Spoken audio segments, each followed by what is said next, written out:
Welcome to On Texas Football. Time for State of the Program, brought to you by our friend Adam Lowy over at the LowyLawFirm.com. I'm Bobby Burton, joined by Jerry Hamilton and lifetime Longhorn Rod Babers. We're going to talk about the Texas football season this year.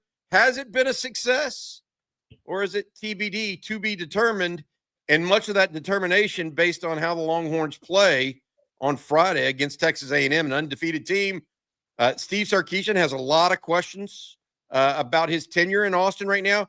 Coming off 2 straight college football playoffs, he's got the Longhorns at 8-3. Some would think that Texas has left some meat on the bone this season, particularly so if they beat A&M. But if they lose to A&M, I think a lot of people would categorize it as a step back, categorical step back for the Longhorns. Rod, I'm going to start with you and see what you have to say about this kind of conundrum that we're in with the Longhorns in this season, the Wednesday before the game on Friday. Yeah, I think, obviously I don't know if this applies to Sark and behind the burnt orange curtain, but for the fans, I ultimately think, a lot is riding on the game. I think, you lose to the Aggies. I think there are a lot of fans who will say, hey, man, there was so much regression. There needs to be some change. You need to mix it up a little bit. There was just too much regression, or considering the expectations going into the season. You beat the Aggies. Well, then you're talking about, a top 5 win, which for Sark has been rare. I think he's 1-7 versus top 5 teams here in Texas. That's something you can start kind of changing that narrative a little bit. Beating all your rivals, that's big, especially the Aggies ending their undefeated season in a disappointing way. That would have you're talking about historical implications for Sark. And I think it would change the narrative ultimately about the team, because you would have some signature wins, those big wins on your resume, of course, over Oklahoma, over A&M, and undefeated A&M at the time. And then, a big win over Vanderbilt. I say that, but it was a top 10 win. And then their only loss that would have been to a team that you were supposed to be would have been the Florida loss. And then when you step back and look at everything in context and have perspective on it, you go, well, okay, that was one disappointing loss. Other than that, team found a way to win the games it's supposed to win, and then actually exceed some expectations throughout the season. So I think there's a lot riding on it. And, if you lose the game, you can't get whipped, you can't get beat. I mean, this has got to be a knockdown, drag out affair, which I think it will be. But ultimately, I think the Longhorns have a chance to win it. And if you do, I think for Sark, he could really kind of springboard himself into next season with a lot of optimism from the fans and support from the fans, as opposed to criticism from the fans all offseason long if you lose this game to the Aggies. Jerry, we talk about this, and what Rod said, I think, has if not a full truth, it's a kernel of truth that we see there. What's your perspective on how the fans would see this if Texas were to win versus if Texas loses this game? Look, I think if Texas wins, I think it's a huge game personally for Sark because of the record that Rod just talked about versus top 5 opponents. And now A&M's coming in undefeated, which I don't know the last time that's happened. Coming in undefeated into your house. And Sark's got a chance personally to notch a big win here and ruin A&M's undefeated season. But I think it's been so interesting this year how the whole college football season has played out. And now I'm going to get to the loss part of this for Texas. Because the way this season's played out is like a worst-case scenario for Sark with the way the fans are reacting. You beat Oklahoma. They've rebounded, and they're a win against LSU at home, and they're going to the college football playoff, and you beat them. A&M is already in the college football playoff at 11-0. Even if you beat them, they're still going to the playoff, but what you can do is keep them from celebrating on your field. 12-0. Texas Tech is going to the college football playoff unless they get upset against BYU in the Big 12 championship game. And if Vanderbilt beats Tennessee, they're going to the college football playoff more than likely, and you beat them. So it's like it can't get any worse in a weird way because like Oklahoma, A&M, Tech all go to the college football playoff. Oh, you beat Vanderbilt, and they're still going to end up, and you're not if you lose. That's a rough off season is what that is, especially when A&M and Oklahoma get in the college football playoff and you beat one of them. So that's what makes it, I think, especially tough. And then the offensive struggles is what makes it really tough, because you aren't hired as a defensive minded coach. You were hired as an offensive coach, and to have offensive struggles to the level you did, which has led to where you're at now. It's like a perfect storm of bad is what's kind of transpired over the season. That's why I think this is a really big game for Texas. Sark needs to win this game, to Rod's point, and make for a much better off season. And who knows with the college football playoff. And I know people like Jerry, you're an idiot for keep bringing this up. I'm going to talk about it until you're eliminated. Texas needs 7 things to happen going into the last week. 3 of them happen. You're down to 4 now. If you beat A&M, you're not out. You still have a chance the way this college football season goes and the way it goes every season. So you needed 7 things 2 weeks ago. Now you're down to 4. You may end up 1 spot out, but you gave it a go if you beat A&M, and you may just get really close. Jerry, I think all of those things are true about how they're still in the playoff picture potentially. The one thing I would take issue with, and this is where I want to go next in this discussion, is you mentioned the struggles on offense. Frankly, it's been the struggles on defense down the stretch here. I mean, Texas is 5-1 in the last 6 games. They started off 3-2, 5-1 with a loss to Georgia. They've had 2 kind of one stinker of a performance on offense down the stretch. That's Kentucky, but that's way in the rearview mirror. I don't think Texas is scoring as little against Kentucky as they did back then, now that Arch has kind of come into his own. But if you're Steve Sarkisian and you lose this game, I asked you about the fan perspective. Yeah. Now let's talk about the coaching perspective.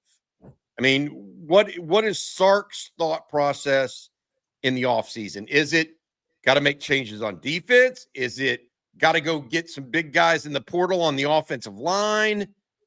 Rod, what do you think Sark's perspective, win or lose, how it might change based on this outcome?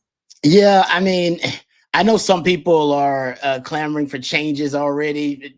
Obviously with the secondary having their issues in coverage. I think Sark's big on continuity. Well, we know he's big on continuity. I mean, we can see it for ourselves.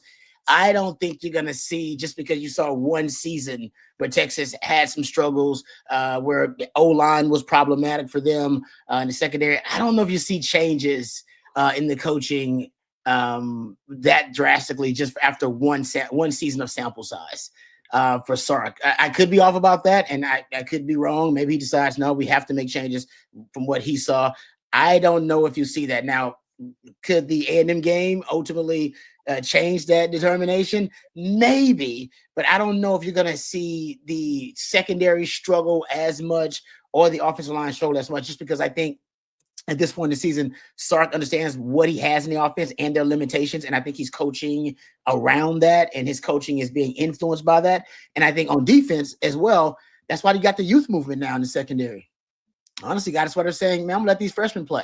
You veterans going to be out there getting beat and busting coverage and not making plays on the football. I might as well let the youngsters play. At least they're making plays on the football, which you guys aren't doing. So I think that's probably why you got the youth movement. So I think ultimately it'll be players that they decide to give more opportunities to, and players that will change more so than the coaching changes, in my opinion. But we could see. I don't know if it's gotten that bad in Sark's mind. And Sark, ultimately, he's responsible for the offense. So he can't be pointing too many fingers offensively. Defensively, I get it. That's a separate discussion. But offensively, it's all on him. I mean, he's the play caller and the head coach.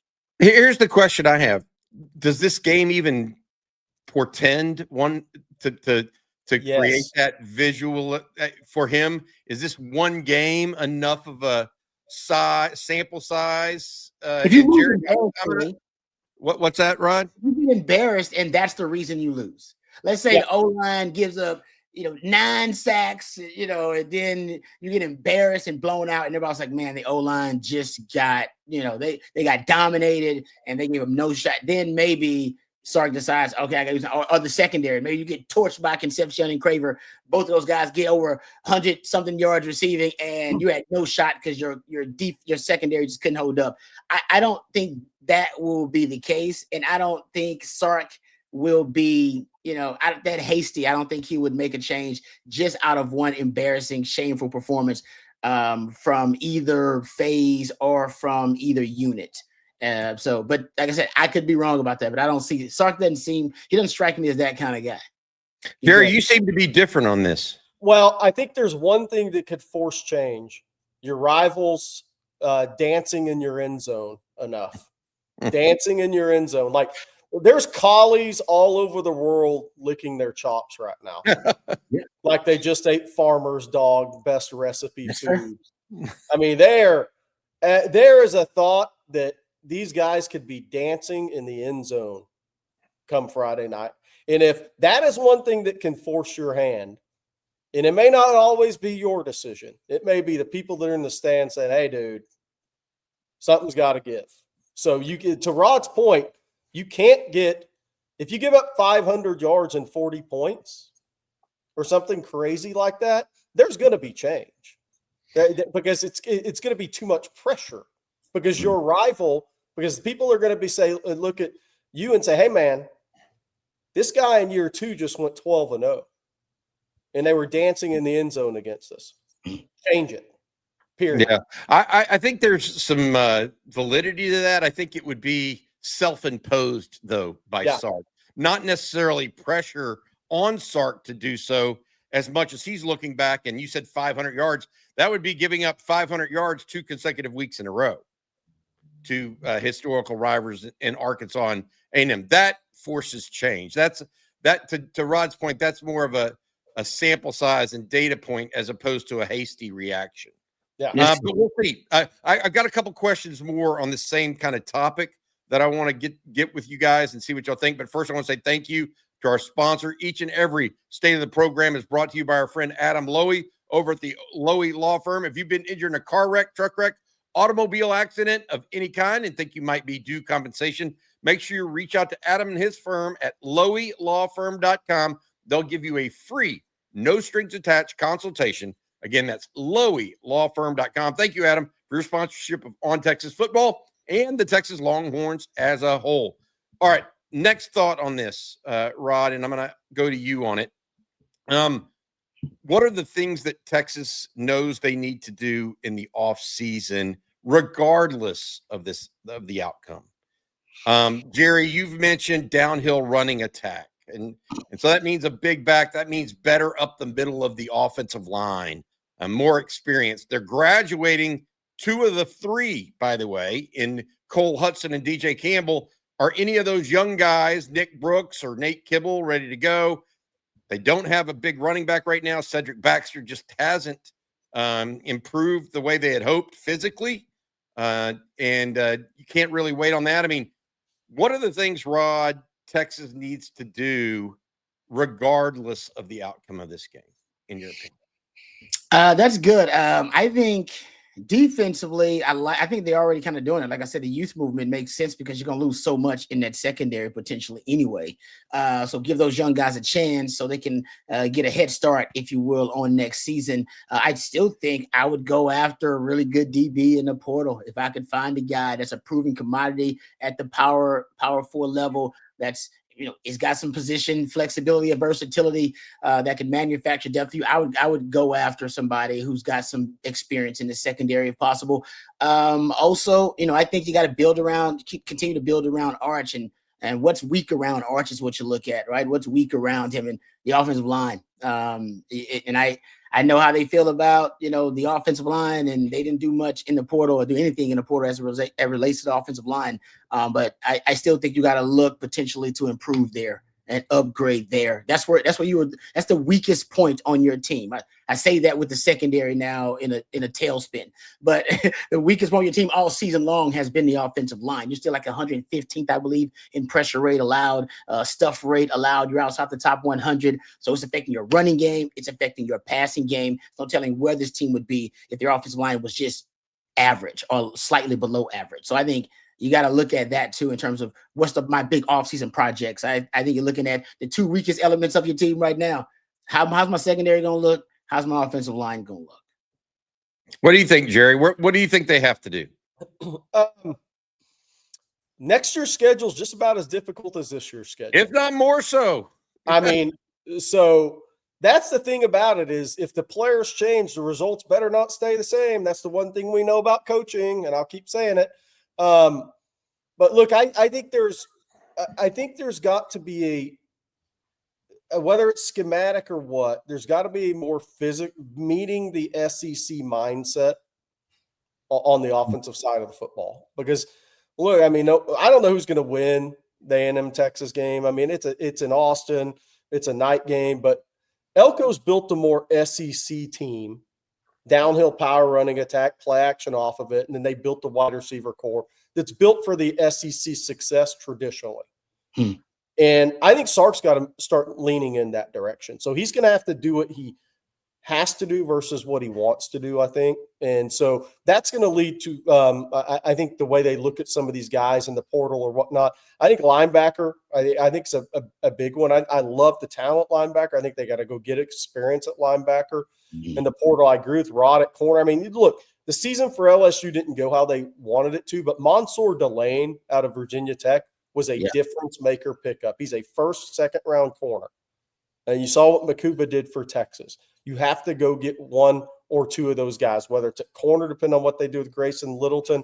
Maybe it's a nickel safety type of guy like what Makuba was considered coming over to Austin and coming back home. And I think that's big. And I think running back, I mean, look, a lot's going to depend on what a Trey Wisner does, because you still have a returning starter. But Texas is going to have to potentially, and I think Derek Cooper's a really good football player. And I think James Simon can be a really good football player, but you might need some of that experience running back stuff early in on the schedule too. Because if you look at the schedule, I mean, you have Ohio State game 1 or game 2 right out of the gate in Austin. Game 2. I mean, you get Texas State as your warm up this year, but Ohio State's coming right in. And so, I mean, you're at LSU, you're at Missouri, you're at Tennessee.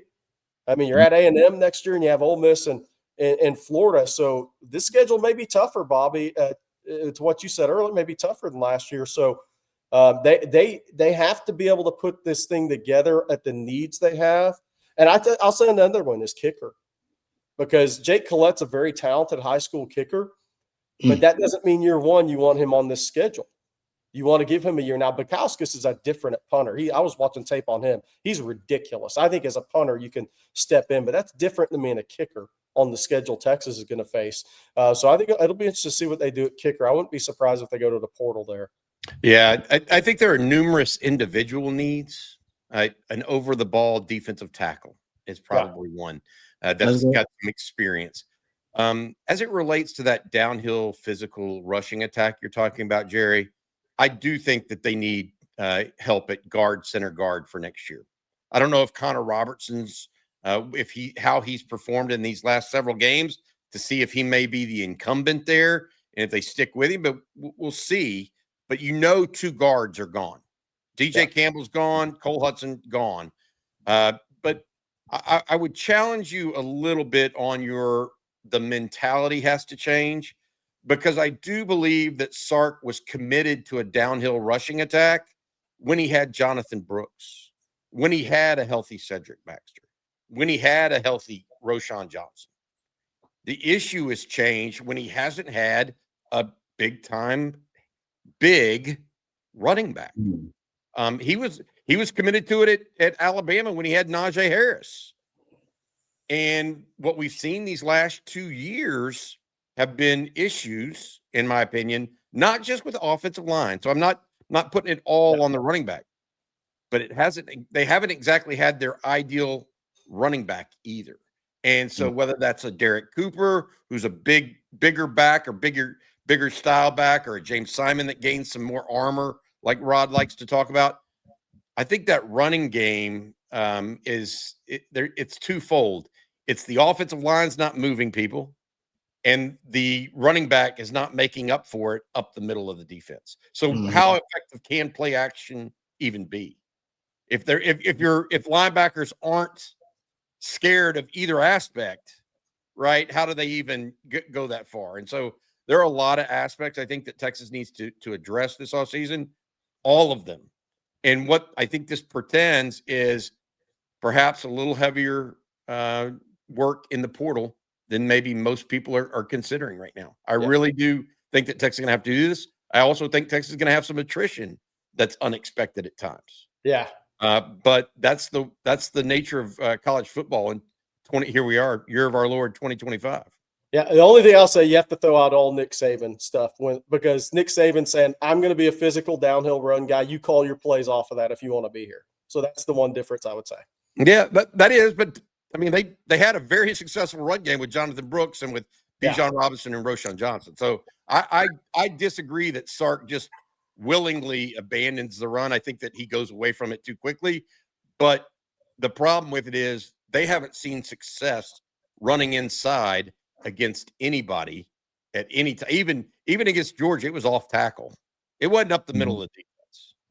And so I think there's a little bit of difference there. We'll see, and that's a good discussion, Jerry. It's a good discussion. Yeah. All right, that's going to do it for this episode of On Texas Football. We'll talk more about the game coming up. I hope everybody has a happy Thanksgiving. We've also got Bingham's Breakdown later today. That's brought to you by Bingham Spirits. Please check that out, as well as the live stream tonight. Then tomorrow we'll have Coffee and Football. Rod, you've got Football Theory for tomorrow as well, and we'll have a couple other shows as well. Also on the lookout for a possible commitment or two in the next 48 hours. So be on tap for that. All right, that's going to do it. Thanks again to our sponsor, Adam Lowy and the Lowy Law Firm. If you've been injured in a car wreck, truck wreck, automobile accident of any kind and think you might be due compensation, Adam and his firm will give you a free, no strings attached consultation. Whether it's an 18-wheeler or an ATV, reach out to Adam at loweylawfirm.com. Thanks, Adam, for your sponsorship of On Texas Football. Thank you also, Rod Babers. Thank you, Jerry Hamilton, and our man behind the scenes, Matthew Hutchinson. This is Bobby Burton. Y'all have a good one. Happy Thanksgiving, everybody. Hook 'em horns. Let's meet the Aggies on Friday.